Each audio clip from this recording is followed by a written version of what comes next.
नमस्कार, KP news 24/7 में आपका स्वागत है। मैं आपके साथ आत्मप्रिया आर्य। इस वक्त के मुख्य समाचारों के साथ। फूड सेफ्टी अफसर बीदर डॉक्टर संतोष काले ने केपी न्यूज से बात करते हुए इस संबंध में विवरण किया।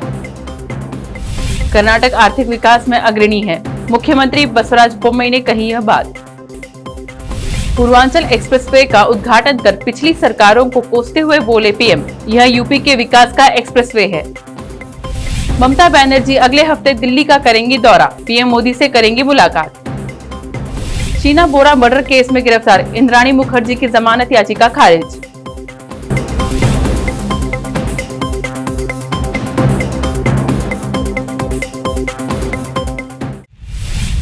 अब समाचार विस्तार से। फूड सेफ्टी अफसर बीदर डॉक्टर संतोष काले ने केपी न्यूज के संवाददाता अमजद पाशा से बात करते हुए फूड एंड सेफ्टी के बारे में बताया। उन्होंने कहा कि अगर जनता को किसी चीज की शिकायत हो तो वह उनके नंबर पे कंप्लेन कर सकते हैं। उन्होंने कंप्लेन करने के लिए वेबसाइट के संबंध में बताया। सर, अभी जो फूड सेफ्टी होनी चाहिए होटलों में, वो कैसी होनी चाहिए? मैं डॉक्टर संतोष काले, designated officer food safety standard authority Bidar से। अभी हमारे बीदर के जितने भी होटल्स, फूड बिजनेस ऑपरेटर्स है, वो सभी को लाइसेंस, जो कम बिजनेस करते हैं उनको रजिस्ट्रेशन लेना बहुत ज़रूरी है। और कानून के तहत सब जन लाइसेंस और रजिस्ट्रेशन लेके अपना व्यवहार करना ज़रूरी है। कुछ लोग जिनको अभी ये फूड सेफ्टी के बारे में मालूम नहीं है, वो लोग ऑफिस आके या ऑनलाइन हमारे वेबसाइट पे जाके उनका लाइसेंस और रजिस्ट्रेशन कर ले सकते हैं। उसके बाद में जो सबसे बड़ा मसला है, जो हाइजीन है, आजकल जो भी होटल्स में क्या है, हाइजीन, पुअर हाइजीन रहने से खाने में या कुछ मिलावट होने के चांसेस ज़्यादा रहते। इसलिए क्लीन और स्वच्छ होटल्स और फूड बिजनेस ऑपरेटर्स इसका बहुत ध्यान देना चाहिए। फिर कोई गली के काउंसलर वगैरह भी ऐसे मामले में कभी कभी सपोर्ट भी करते हैं सर, ऑफिसर्स को काम कर रहे हैं, तो उसके बारे में क्या कहेंगे? नहीं, वैसे तो सब पॉलिटिशियंस, अगर वैसा कुछ नहीं है, पॉलिटिशियन के बच्चे भी खाते हैं, हम भी खाते हैं, आम खाना है, देखो सब जन खाते हैं। खाने का जो क्वालिटी है अच्छा मेंटेन रहना सबके लिए ज़रूरी है। फूड जो सेफ्टी है, फूड सेफ्टी सबसे इम्पोर्टेंट फूड सेफ्टी है। अगर फूड सेफ है तो हॉस्पिटल का ज़रूरत ही नहीं है। ज़्यादा से ज़्यादा बीमारियाँ अभी फूड की वजह से हो रहे हैं। अगर फूड सेफ है तो हेल्थ सेफ है। यही कहना चाहता हूँ आप आम को कि सेफ फूड खाइए और अपना सस्टेनेबल फूड खाइए। पता चलता है सर कोई ऐसी चीज़ों का जहाँ पर फूड क्वालिटी को अच्छा मेंटेन नहीं किया जा रहा, तो क्या एक्शन लेंगे? बिल्कुल, हम प्रोसिक्यूशन करके उनके ऊपर जो भी है और रूल्स और कानून के तहत उनके ऊपर एक्शन लेते हैं। कर्नाटक के मुख्यमंत्री बसवराज बोम्मई ने सोमवार को निवेशकों के बारे में जानकारी साझा करने के लिए एक पारदर्शी तंत्र के संबंध में केंद्र से सहयोग मांगा और वन और पर्यावरण मंजूरी पर एक स्पष्ट नीति की आवश्यकता पर बल दिया। बोम्मई ने कहा कि कोविड-19 महामारी के बावजूद कर्नाटक आर्थिक विकास में बढ़त बनाए रखने में कामयाब रहा है और देश की अर्थव्यवस्था में प्रमुख योगदान करता है। तेलंगाना स्थित सिद्दीपेट के जिलाधिकारी रहे पी वेंकटरामी रेड्डी ने इस्तीफा देने के बाद राजनीति में आने का मन बना लिया है। बता दें, आईएएस रेड्डी का कार्यकाल अभी 1 साल बाकी था। हालांकि उन्होंने सोमवार को इस्तीफा दे दिया। बीते दिनों वह राज्य के सीएम और तेलंगाना राष्ट्र समिति नेता के चंद्रशेखर राव का पैर छूने के बाद विवादों में आ गए थे। अपने इस्तीफे की पुष्टि करते हुए रेड्डी ने कहा, बतौर आईएएस मुख्यमंत्री से संपर्क में रहने के दौरान वह राज्य के लिए सीएम का विजन जान सके। माना जा रहा है कि रेड्डी टीआरएस पार्टी से राज्य में आगामी विधान परिषद चुनाव में हिस्सा ले सकते हैं। हालांकि अभी तक इसकी आधिकारिक घोषणा नहीं हुई है। प्रधानमंत्री नरेंद्र मोदी ने मंगलवार को उत्तर प्रदेश में 340 किलोमीटर लंबे पूर्वांचल एक्सप्रेसवे का उद्घाटन किया। पीएम ने रिमोट का बटन दबाकर पूर्वांचल एक्सप्रेसवे को राष्ट्र के लिए समर्पित किया। उन्होंने इस मौके पर शिलापट का अनावरण भी किया। पीएम मोदी ने भाषण की शुरुआत भारत माता की जय के साथ की। उन्होंने भोजपुरी में कहा कि जिस धरती पर हनुमान जी ने कालनेमी का वध किया, उस धरती के लोगों को हम प्रणाम करते हैं। 1857 के संग्राम में यहाँ के लोगों ने अंग्रेजों को छठी का दूध याद दिला दिया। आज यहाँ के लोगों को पूर्वांचल एक्सप्रेसवे की सौगात मिल रही है, जिसका आप सब इंतजार कर रहे थे। आप सभी को बहुत बहुत बधाई। पश्चिम बंगाल की मुख्यमंत्री ममता बनर्जी ने अगले हफ्ते नई दिल्ली के दौरे पर जाने की और प्रधानमंत्री नरेंद्र मोदी से मुलाकात करने की संभावना है। उच्च स्तर के एक सूत्र ने मंगलवार को बताया कि इस मुलाकात में वह राज्य के बकाये और बीएसएफ के बढ़ाए गए आधिकारिक क्षेत्र जैसे मुद्दों पर चर्चा करेंगे। उन्होंने बताया कि बनर्जी 22 नवंबर को राष्ट्रीय राजधानी का दौरा कर सकती हैं और 25 नवंबर को कोलकाता लौटेंगी। मोदी के साथ उनकी प्रस्तावित बैठक के एजेंडे के बारे में पूछे जाने पर सूत्र ने कहा, मुख्यमंत्री राज्य के बकाये चुकाने के लंबे समय से चली आ रही मांग को उठाएंगी। डीएनडी फ्लाईओवर पर बन रहे एयर पॉल्यूशन कंट्रोल टावर का काम पूरा हो चुका है। ट्रायल रन लेकर टावर को परखा भी जा चुका है। नोएडा अथॉरिटी के अफसरों की माने तो ट्रायल पूरी तरह से कामयाब रहा है। अच्छी खबर यह है कि 17 नवंबर से स्मॉग टावर पूरी तरह से काम करना शुरू कर देगा। दिल्ली एनसीआर के व्यस्त डीएनडी फ्लाईओवर के साथ नोएडा की फिल्म सिटी समेत 14 सेक्टर को प्रदूषित हवा से छुटकारा मिल जाएगा। नवंबर से दिसंबर जनवरी तक वायु प्रदूषण के चलते नोएडा समेत दिल्ली एनसीआर में सांस लेना दुभर हो जाता है। उस समय वायु प्रदूषण चरम पर होता है। हवा में PM 2.5 के आंकड़े डराने लगते हैं, लेकिन स्मॉग टावर के शुरू होते ही इस परेशानी से छुटकारा मिल जाएगा। नोएडा अथॉरिटी ने भारत में हेवी इलेक्ट्रिकल लिमिटेड के साथ मिलकर टावर का निर्माण किया है।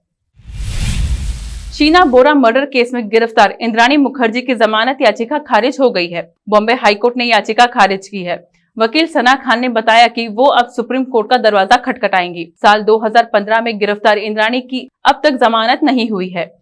पिछले वर्ष अगस्त में भी मुंबई की विशेष CBI अदालत ने इंद्राणी की जमानत याचिका खारिज कर दी थी। कोर्ट ने कहा कि जमानत पर रिहाई होने के बाद आरोपी द्वारा अभियोजन पक्ष के गवाहों को प्रभावित करने की आशंका से इनकार नहीं किया जा सकता।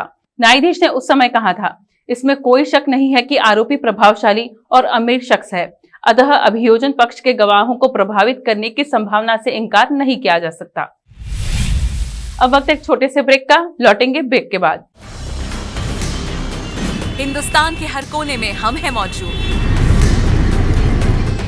24 घंटे हालात पर गहरी नजर, खबरों से जुड़े चुपते सवालात,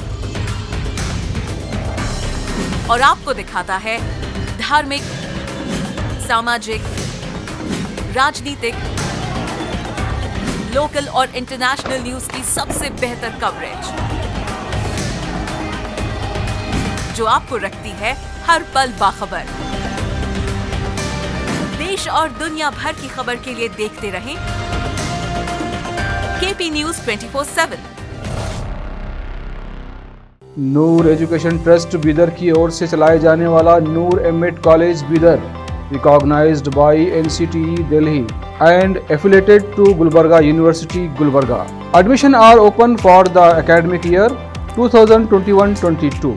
विशेषज्ञ और सक्षम शिक्षकों द्वारा शिक्षा प्राप्त करने के लिए नूर एमएड कॉलेज में दाखिला लें और शांत वातावरण में शिक्षा प्राप्त करें। बीदर शहर में बेहतर शिक्षा का एकमात्र केंद्र Noor MEd college, Shahpur gate, Bidar. Phone numbers 9945283920, 8482221297। Break के बाद आपका स्वागत है। आइए देखते हैं आगे के समाचार। सुप्रीम कोर्ट कॉलेजियम ने वरिष्ठ वकील सौरभ कृपाल को दिल्ली हाई कोर्ट का जज बनाने की सिफारिश की है। कॉलेजियम की इस सिफारिश को मंजूरी मिलती है तो सौरभ कृपाल भारत के पहले समलैंगिक जज बन जाएंगे। कृपाल सार्वजनिक रूप से खुद को समलैंगिक बताते हैं और समलैंगिक मुद्दों को लेकर आवाज बुलंद करते रहे हैं। इस संबंध में जानकारी देते हुए सुप्रीम कोर्ट की ओर से बयान जारी किया गया है कि 11 नवंबर को कॉलेजियम की बैठक हुई थी। इस बैठक में सौरभ कृपाल के नाम की सिफारिश की गई। इससे पहले इसी साल मार्च में भारत के पूर्व मुख्य न्यायाधीश एस ए बोबड़े ने केंद्र सरकार से सौरभ कृपाल को जज बनाए जाने को लेकर पूछा था और केंद्र सरकार से इस बारे में अपनी राय स्पष्ट करने को कहा था।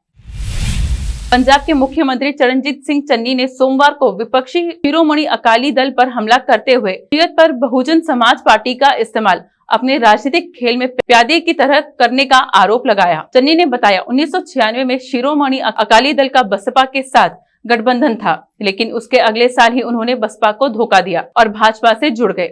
मुख्यमंत्री ने कहा कि भाजपा से अपनी ही दवाई का स्वाद चखने के बाद अकाली फिर से बसपा के पास आए हैं, लेकिन इस पर भी वे वही कुटिल राजनीति कर रहे हैं और बसपा को होशियारपुर और पठानकोट जैसी सीटें दी हैं, जहां से वे खुद कभी नहीं जीते। उन्होंने आरोप लगाया गुप्त तरीके से शियद अब भी भाजपा का हाथ थामे हुए है। बहुजन समाज को कांग्रेस पार्टी के तले आने का आह्वान करते हुए मुख्यमंत्री ने कहा कि पंजाब में अब बहुजन समाज का शासन है। शियद ने 2022 के विधानसभा चुनाव के लिए बसपा के साथ गठबंधन किया है। कांग्रेस महासचिव प्रियंका गांधी वाड्रा ने प्रधानमंत्री और गृह मंत्री की रैलियों के लिए बसों के इस्तेमाल को लेकर सरकार पर निशाना साधा है। उन्होंने कहा कि लॉकडाउन के दौरान जब लाखों मजदूर पैदल चलकर अपने गांव लौट रहे थे, तब भाजपा सरकार ने मजदूरों को बसें मुहैया नहीं करवाई थी। उन्होंने कुछ अखबारों की खबरों का स्क्रीनशॉट शेयर करते हुए यह निशाना साधा है। उन खबरों में बताया गया है कि पीएम मोदी की रैलियों के लिए सरकारी बसों का इंतजाम किया जा रहा है। एक खबर में बताया गया कि 19 नवंबर को महोबा में प्रधानमंत्री नरेंद्र मोदी की रैली के लिए 1600 बसों का इंतजाम किया जा रहा था। इनका खर्च सिंचाई विभाग उठाएगा। इसके साथ ही बताया गया कि जिला प्रशासन ने परिवहन विभाग से भी बसें मांगी हैं। फिल्म मैंने प्यार किया से दर्शकों के दिलों में हमेशा के लिए बस चुकी भाग्यश्री हाल ही में वाराणसी गई हुई थी। शिव की नगरी काशी उन्हें भाग गई, ऐसा उनके द्वारा सोशल मीडिया में पोस्ट की गई तस्वीरों और वीडियो से पता चल रहा है। स्थानीय मीडिया से बातचीत में भाग्यश्री ने कहा, काशी के वातावरण में सुकून और शांति है। गंगा के तट पर कुछ अलग तरह का सुकून महसूस होता है, मानो भगवान यहीं बसे हुए हैं। ये बातें भाग्यश्री ने अपने इंस्टाग्राम स्टोरी में मैसेज के तौर पर भी कही हैं। तारक मेहता का उल्टा चश्मा से जुड़ी एक खबर सामने आ रही है। अपने साफ सुथरे कॉमेडी की वजह से दर्शकों के बीच खास जगह बनाने वाले शो की टीआरपी भी अच्छी रहती है। टीआरपी चार्ट में टॉप 5 शो में से अपनी जगह बनाए रखता है। दरअसल सोशल मीडिया पर पिछले दिनों एक फैन क्लब ने नट्टू काका की एक तस्वीर शेयर की थी, जो वायरल होने लगी थी। इलेक्ट्रॉनिक शॉप में बैठे हुए एक शख्स की तस्वीर शेयर कर कहा गया था कि शो मेकर ने नए नट्टू काका की तलाश पूरी कर ली है। हालांकि इसमें कोई सच्चाई नहीं है। आखिर में फिर एक बार देखते हैं मुख्य समाचार। फूड सेफ्टी अफसर बीदर डॉक्टर संतोष काले ने केपी न्यूज से बात करते हुए इस संबंध में विवरण किया। कर्नाटक आर्थिक विकास में अग्रणी है, मुख्यमंत्री बसवराज बोम्मई ने कही यह बात। पूर्वांचल एक्सप्रेसवे का उद्घाटन कर पिछली सरकारों को कोसते हुए बोले पीएम, यह यूपी के विकास का एक्सप्रेसवे है। ममता बनर्जी अगले हफ्ते दिल्ली का करेंगी दौरा, पीएम मोदी से करेंगी मुलाकात। शीना बोरा मर्डर केस में गिरफ्तार इंद्राणी मुखर्जी की जमानत याचिका खारिज।